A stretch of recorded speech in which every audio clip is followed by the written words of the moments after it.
자, 그래서 우리 방금 전까지 고대 민주주의 했죠. 직접 민주 정치의 특징, 제한적 민주 정치. 하지만 의의도 있긴 있다. 물론 한계가 굉장히 크다라는 거 했고요. 이제 근대 민주주의로 넘어갈 거예요. 자, 중간에 중세 끼긴 하는데 중세 안 웃기라. 민주주의에서 중요하지 않다 얘기했고, 그렇죠. 이제 근대 민주주의로 넘어가겠습니다. 근대 민주주의를 가능하게 했던 것은 바로 이 등장 배경인 시민혁명이에요. 시민혁명이 일어나기 전까지, 그 전까지는 이런 절대적인 권력을 가진 왕이 지배하는 그런 절대 왕정식이었거든요. 근데 이제 그런 왕의 횡포, 이런 자유와 평등이 없던 상황에서 시민들이 이제 참다 못해서 혁명을 일으키는 거예요. 이 시민혁명으로 되게 유명한 게 세 가지가 있어. 여러분들이 이제 중학교 때 배운 적도 있겠지만, 자, 첫 번째 영국 명예혁명, 두 번째 미국 독립혁명, 세 번째 프랑스 혁명, 이렇게 세 가지가 있습니다. 자, 이렇게 그러면 우린 이 세 가지를 한번 살펴볼 건데, 이때 사람들이 어떤 생각을 가졌고, 그래서 어떤 시민혁명이 어떻게 일어나게 된 것인지 한번 우리가 영상을 통해서 확인해 보도록 할 거예요. 쌤이 영상을 열심히 서칭을 해서 준비를 했습니다. 혹시 영상 소리가 크거나 너무 작거나 그러면 적당히 조절해서 들으세요.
여러분 어떻게 잘 봤나요?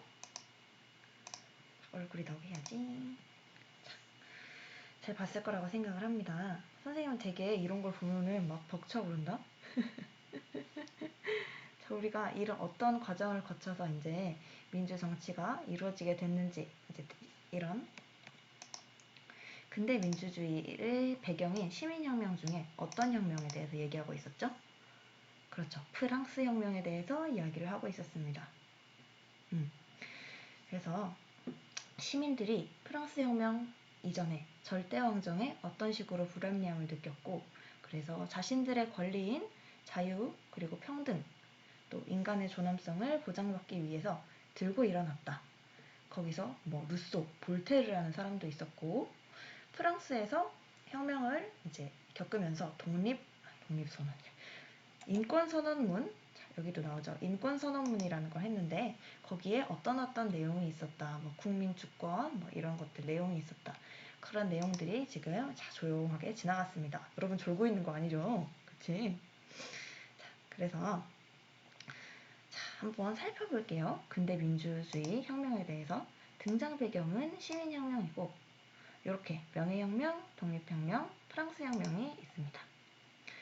그럼 이 시민혁명이 왜 일어났냐? 발생 배경부터 알아야겠죠? 자, 시민혁명이 일어난 이유. 첫 번째, 천부인권 사상이에요. 요거를 발생 배경을 설명하기 전에 교과서를 한번 보면 좋을 것 같아요.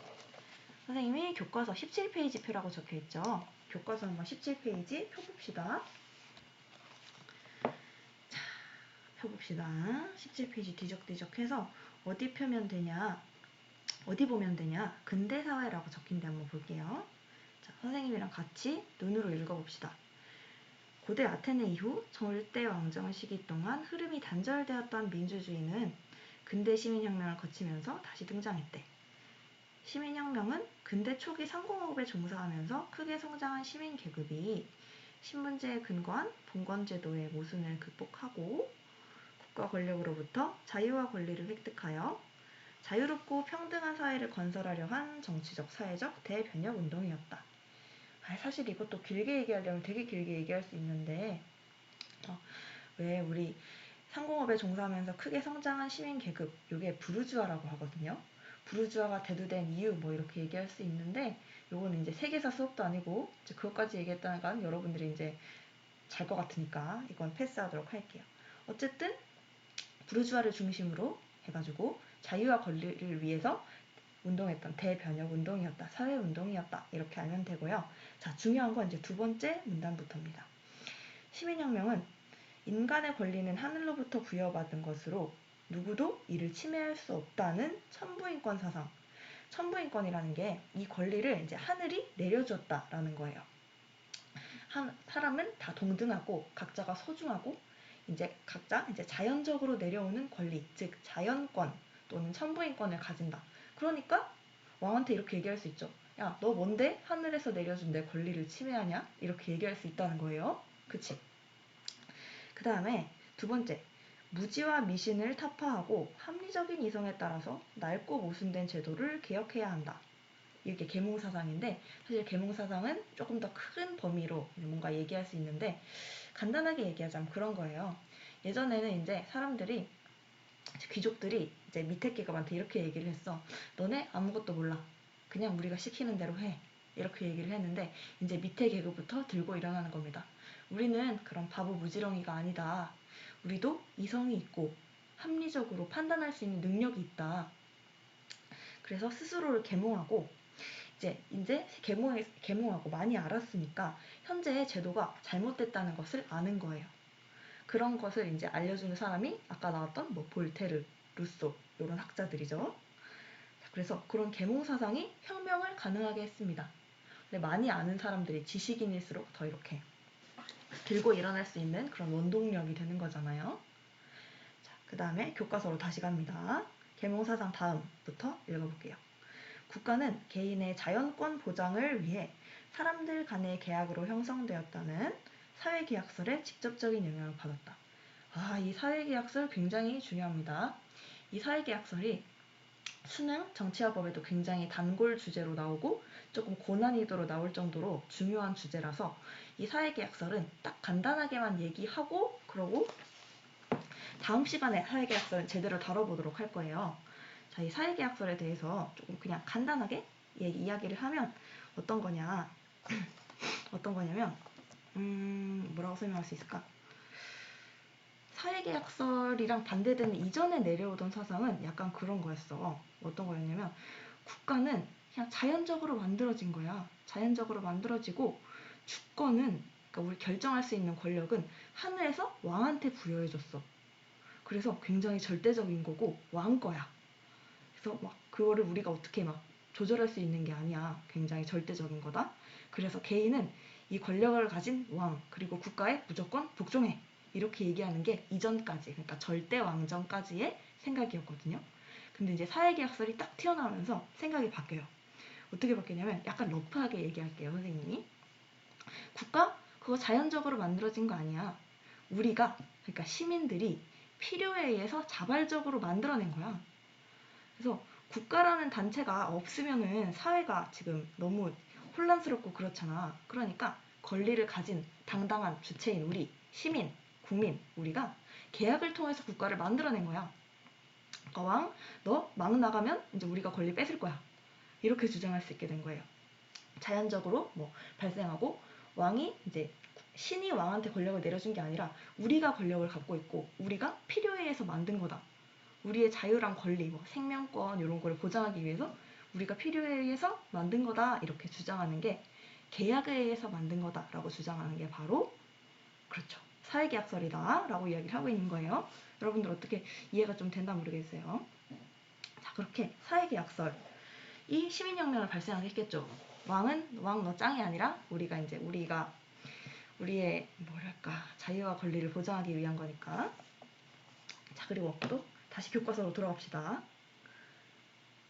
교과서에는 어디에 나오냐면 그 밑으로 사회계약설 나오는데 밑줄에 가면 이후 유럽 사회에 개인주의와 자유주의가 확산되었다 이렇게 됐는데 이것도 어떻게 보면 발생 배경이라고도 볼 수 있고 이제 시민혁명의 결과라고도 볼 수 있는 거라서 선생님이 넣어봤습니다. 개인주의라는 게 있어요. 개인주의가 왜 시민혁명의 발생 배경으로 이제 대두되었는지 이거는 조금 추측하기가 쉬울 것 같은데 왜냐하면 시민혁명이라는 거는 개인의 자유, 개인의 권리를 보장해달라 이러면서 나온 거니까 개인주의가 발생 배경이자 또 영향, 이제 이후에 결과가 될 수 있겠죠. 자, 그렇습니다. 그래서 시민혁명의 발생 배경, 선부인권 사상, 계몽 사상, 사회계약설, 개인주의, 또 자유주의 이런 게 있겠습니다. 다음에 발생 배경으로 또 이런 게 있어요. 시민계급 부르주아의 성장. 자, 부르주아라는 게 돈이 많은 소상공인을 이야기를 하는데 네, 그냥 이렇게만 외우고 있으시면 될 것 같아요. 이 배경에 대해서 설명하려면 한도 끝도 없어서 부르주아가 성장해서 일반 시민들이 돈이 많아지고 성장해서 더 배우고 더 누리게 되려고 하는 거예요. 그 다음에 세 번째, 구제도의 모순. 구제도의 모순 이것도 설명하려면 또 긴데 단순히 얘기하자면 그 시대에는 1신분, 2신분, 3신분이 있었어요. 그래서 3신분이 누구냐? 제일 하층에 있는 그런 사람들이에요. 하층에 있는 사람들이 1계급, 2계급, 즉 왕이나 귀족이나 성직자 이런 사람들을 먹여 살리고 있는 거야. 그래가지고 이제 그런 사람들은 그런 사람들은 이제 하층민들은 자기 살 것도 부족한데 이제 왕이나 이런 귀족들은 파티하고 있고 여러분 그런 거 들어봤어요? 마리 앙투아네트가 빵이 없으면 케이크를 먹으면 되잖아 이렇게 얘기를 했다고요. 물론 그거는 사실 어디서 일각에서는 그게 완전 사실은 아니라고 하는데 어쨌든 그런 걸 단적으로 보여주는 예가 될 수 있겠죠. 1신분, 2신분이 3신분을 무조건 착취하는 거. 이제 그런 거를 겪다 보니까 이제 시민들이 빵 터진 거죠. 혁명을 일으킨 거죠. 그런 혁명을 통해서 혁명은 이제 좀 이따가 자세하게 살펴볼 거고 혁명을 통해서 민주주의 이념을 확립하게 됐습니다. 민주주의 이념이라 함은 요 세 가지 대표적으로 세 가지를 얘기할 수 있어요. 첫 번째, 인간의 존엄성. 우리는 모두 존엄한 존재다. 존엄한 존재다. 그리고 자유, 그리고 평등. 이렇게 민주주의 이념이 있고요. 그 다음에 근대 민주주의의 특징으로서 또 대의민주 정치, 간접민주 정치가 가능하게 되었다는 특징이 있습니다. 이건 나중에 또 설명할게요. 그 다음에 5번째, 근대 민주주의 역시 한계가 있습니다. 방금 전에 부르주아의 성장으로 부르주아가 주도했다라고 이야기를 했죠. 그래서 부르주아만 정치에 참여하는 것이 가능했다라는 그런 한계를 갖습니다. 자, 여기서 배제되는 사람 또 누가 있지? 여자 그리고 노동자. 여기에서의 노동자는 재산이 없는, 재산이 덜한 그런 사람을 얘기해요. 그래서 성별과 재산에 따라서 이제 정치 참여에 제한이 있었다. 제한이 여전히 존재했다라는 것을 이야기를 하고 있습니다.